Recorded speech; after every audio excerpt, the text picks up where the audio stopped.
முட்டு கொல்லி காசு கொடை காசு அருஞ்சந்தன காசு 6 காசும் முக்காட்டு சீல முயஞ்சீல எனக்கு சேரும் சுவாமி என்று சொன்னான். அடே வீர ஜாம்பகா, இதையெல்லாம் சேர்ந்த போதிலும் பார் உலகத்திலே பாவ புண்ணியங்களை அறிவதற்கு வழி என்னடா என்று கேட்டார்.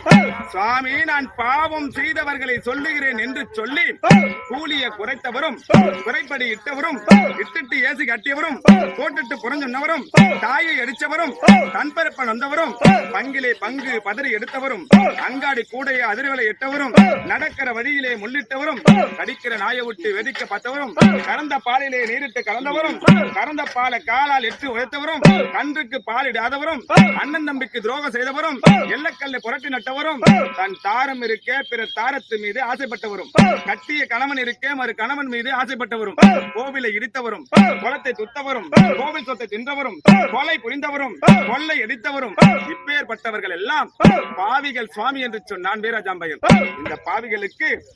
இந்த பாவிகளுக்கு என்னடா கட்டளை என்று கேட்டார்.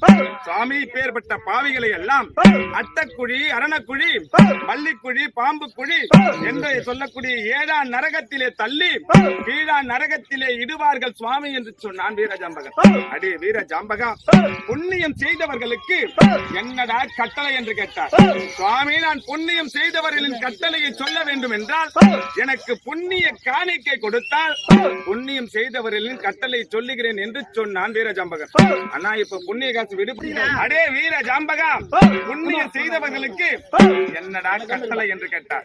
சுவாமி, நான் புண்ணியம் செய்தவர்களை சொல்ல வேண்டும் என்றால் எனக்கு புண்ணிய காணிக்கை கொடுத்தால் புண்ணியம் செய்தவர்களின் கட்டளையை சொல்லுகிறேன் என்று சொன்னான் வீரஜாம்பகன். அப்பொழுது சுவாமியானவர் பச்சிலை பாக்குடன் பால் பழங்கள் தான் கொடுத்து தாம்பூலமாக தான் வைத்து புண்ணியம் செய்தவர்களின் கட்டளை என்னடா என்று கேட்டார்.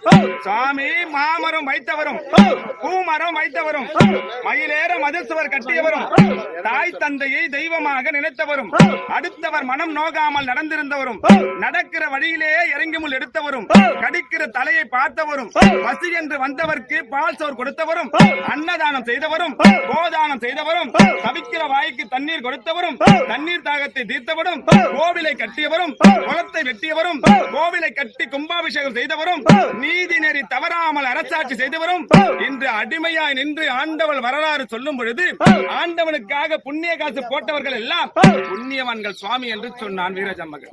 அடே வீரஜாம்பகா, இந்த புண்ணியவான்களுக்கு என்னடா கட்டளை என்று கேட்டார். சுவாமி, மல்லிகை முல்லை இருவாட்சி கோங்கு என்று சொல்லக்கூடிய வாசமுள்ள மலர்களால் அலங்கரித்து உன் பாதத்திலே கொண்டு வந்து சேர்ப்பார்கள் என்று சொன்னார். என் பாதத்திலே கொண்டு வந்து சேர்த்தால் என்னடா புண்ணியம் என்று கேட்டார்.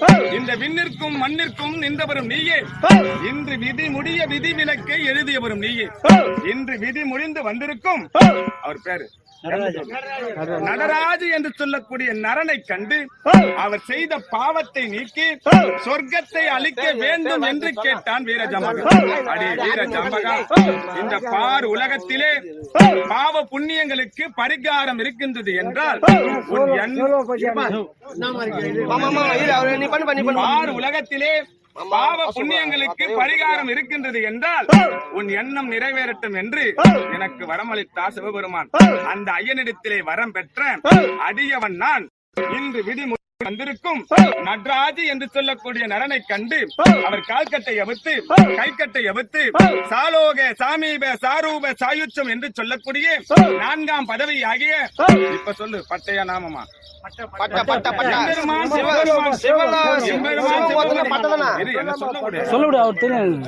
எம்பெருமான் சிவனடியை சேர்ந்து சிவலோகம் அடைந்து சிவபதவி அடைந்து முக்தி அடைந்து மோட்சம் அடைய வேண்டும் என்று சொல்லி ஆண்டவனிடத்திலே வரம் பெற்ற அடியவன் மண்ணை வெட்டி வழித்திருந்தேன். காளியை கதவத்திர ஹரிச்சந்திரா வழியை விடு முன்ன பின்ன முன்ன திருப்பு பணத்தை